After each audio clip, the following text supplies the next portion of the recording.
Morning guys, how's it going? So today I want to show you some Floowandereeze. We got a deck list right here. I know a lot of people are going to want to play this deck, and I'm going to play it. It's going to be kind of my introduction to playing, a BS floodgate deck that everybody hates, and I'll be very happy to make my opponents mauled with this deck. Huge shout outs to LFR. I'll link the channel in the description. He was basically helping me on my Discord, kind of helped me figure out the lines and stuff because I never played this deck before. And sorry for the card order here. It's not like Masterduel doesn't sort it out automatically. Oh wait, can we do this? Oh, beautiful. EDO Pro's so good. Okay, so this, if they drop the flash bell, this is what your deck list is going to look like. I'm going to go through the card by card with you, kind of help tell you a bit of what the plan is with the deck. And it's actually insane. It's so easy to play too, so fun.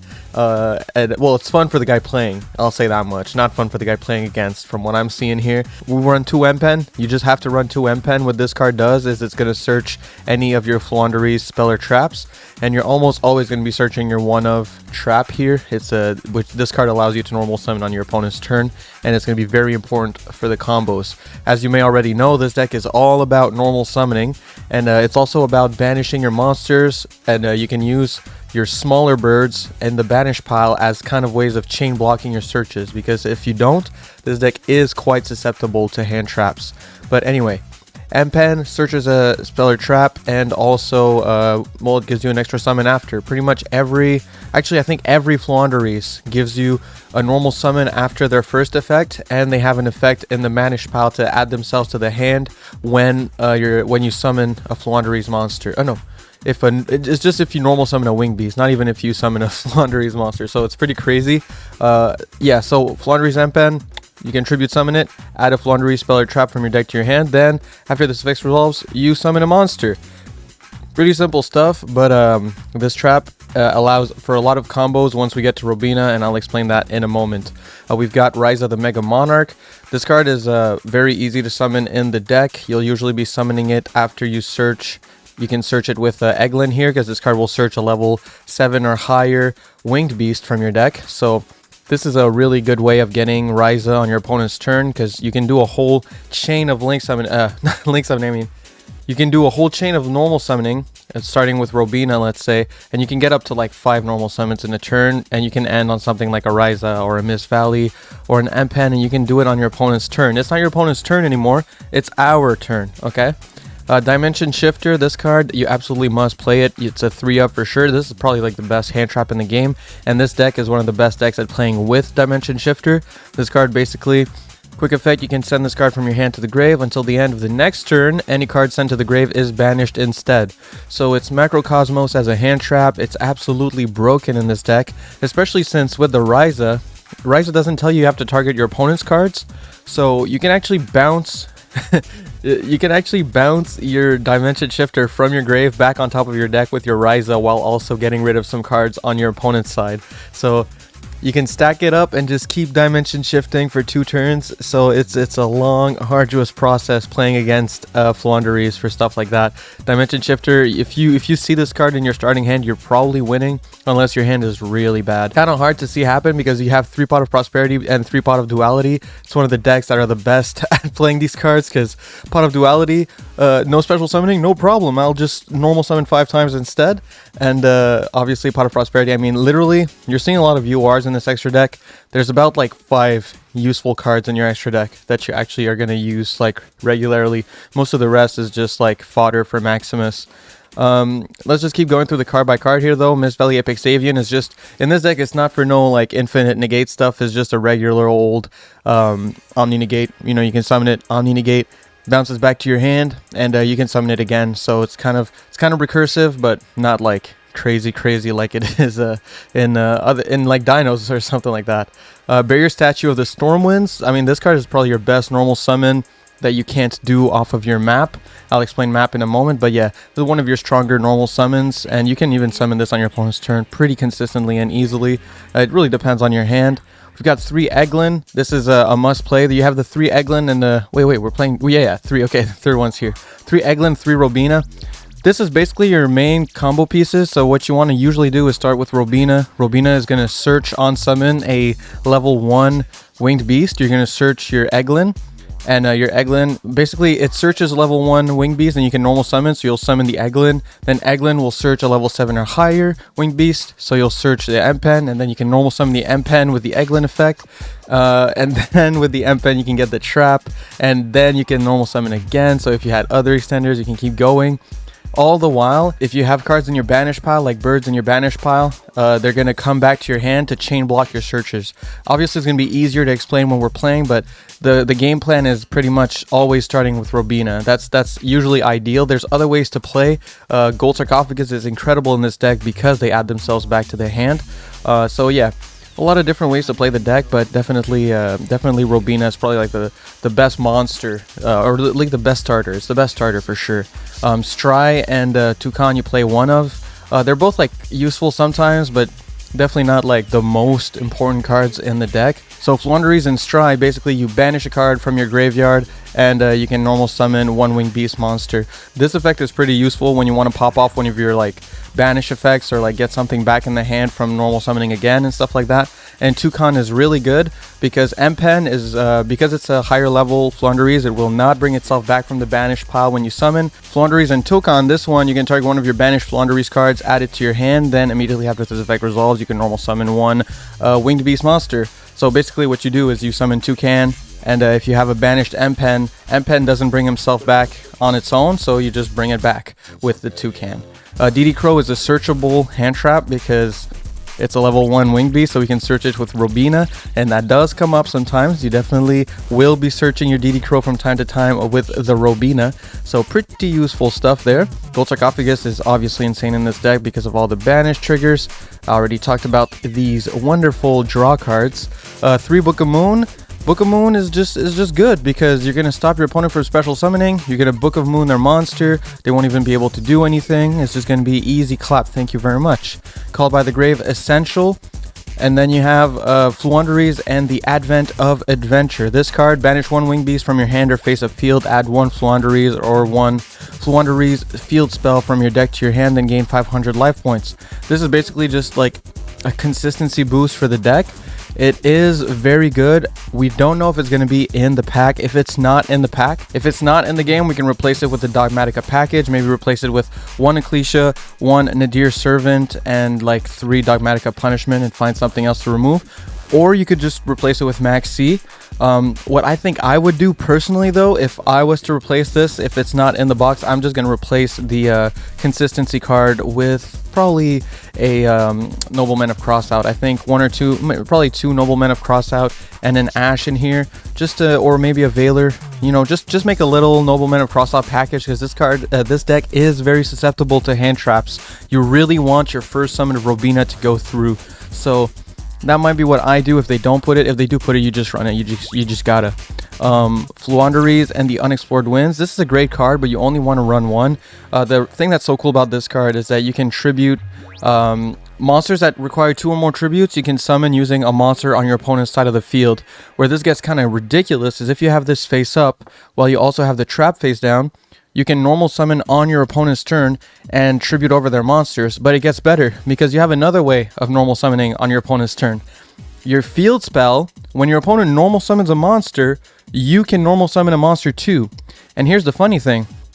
If you have Barrier Statue of Stormwinds on the field, they have to normal summon to get over the Barrier Statue of Stormwinds. So they normal summon, you activate its effect. Let's say you summon, I don't know, Miss Valley, Apex Avian while this is face up on the field. Tribute both monsters. Insane, bro. Insane synergy, bro. And this is the best card in the deck.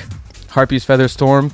It's skill drain, but they can't stop it with an MST. It's basically, if you control Winged Beast monster, you activate this card until the end of this turn, negate any monster effects your opponent activates, including from the hand and grave. So actually better than skill drain.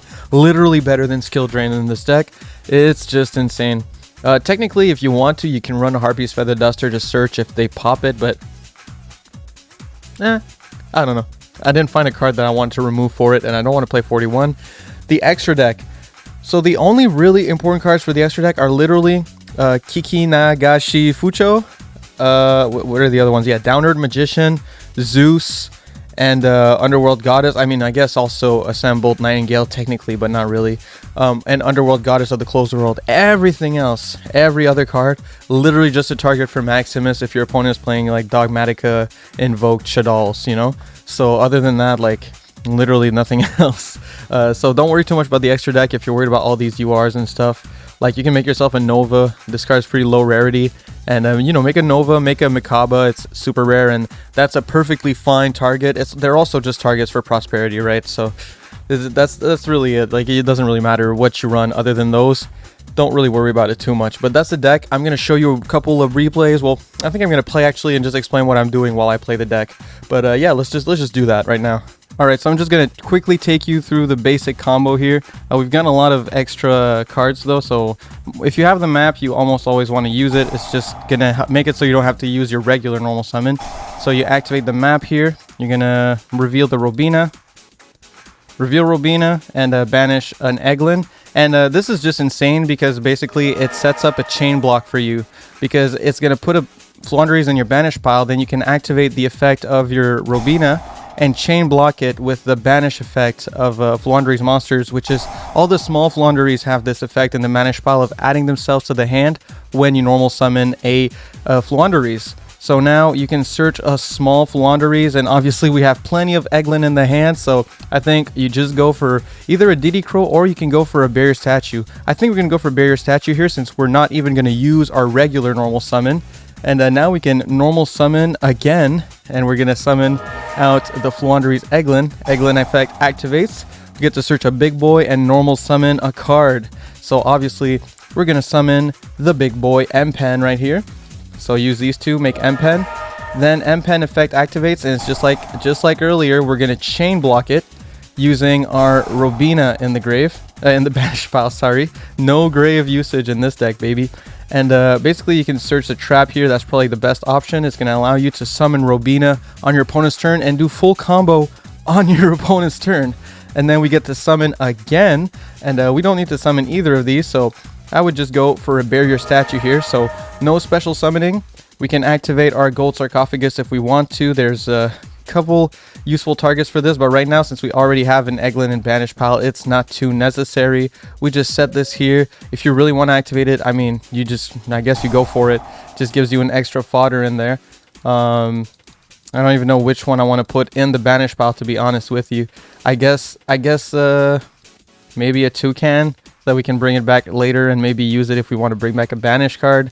It can come up, you know. But yeah, basically, then you go end phase next turn, and this might seem weak, you know, but this card negates all face-up special summon attack position monsters your opponent controls.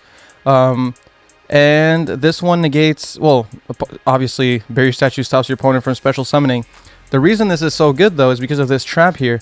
Because, like, as soon as your opponent's main phase starts, as soon as they do anything, you can activate your Dreaming Town, Floowandereeze in the Dreaming Town here, and basically you get to normal summon a Robina. And this is where you go full combo on your opponent's turn, right? So Robina effect activate, yes. Then you're going to chain block with one of these cards here. It's probably better to get Eglin, but we already have it in hand. So we just get the Toucan just for some variety since they're all once per turn. Get back the Toucan, then we get to search a little guy. Obviously, at this point, since we already have Eglin in hand to search bigger guys, we can just go for a Diddy Crow.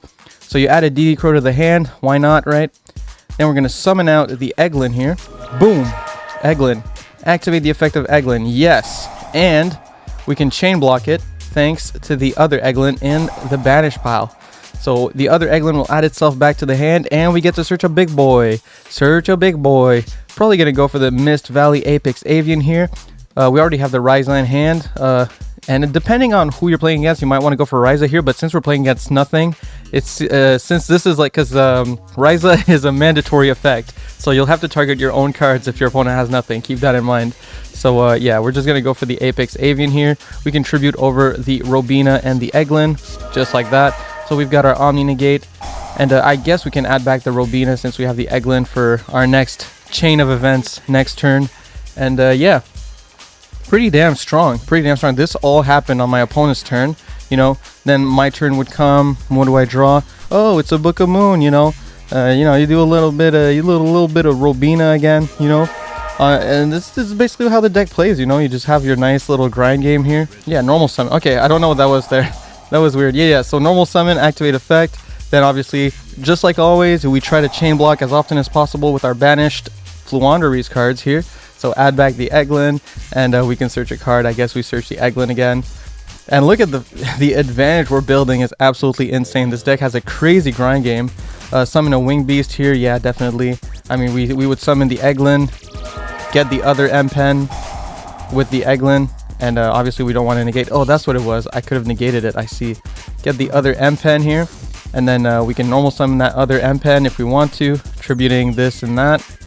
So get the other M-Pen, and you can activate the M-Pen and chain block again with your banish pile.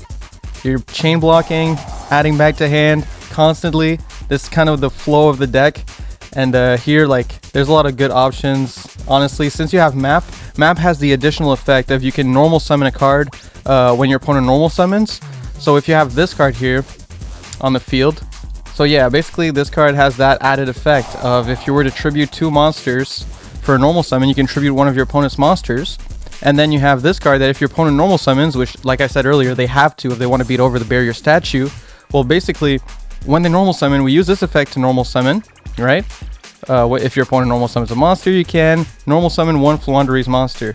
So they do that. We summon, say, it doesn't really matter what, but let's say we summon like an Egglin or even like a Toucan. Yeah, like you summon Toucan, you add this back, and then basically you can tribute. You can use the other, because Toucan, you know, go like take your banish card, add it to hand, then normal summon a Winged Beast. So we would just summon the Ryza by tributing over our opponent's monster and our Toucan, thanks to this card here and this card's effect. So a lot of things going on with this deck.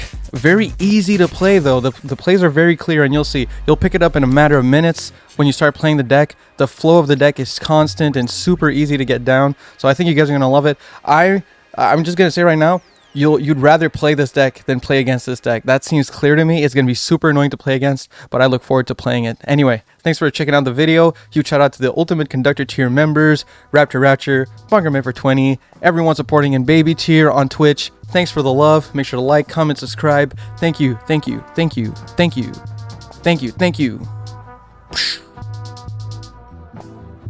Peace.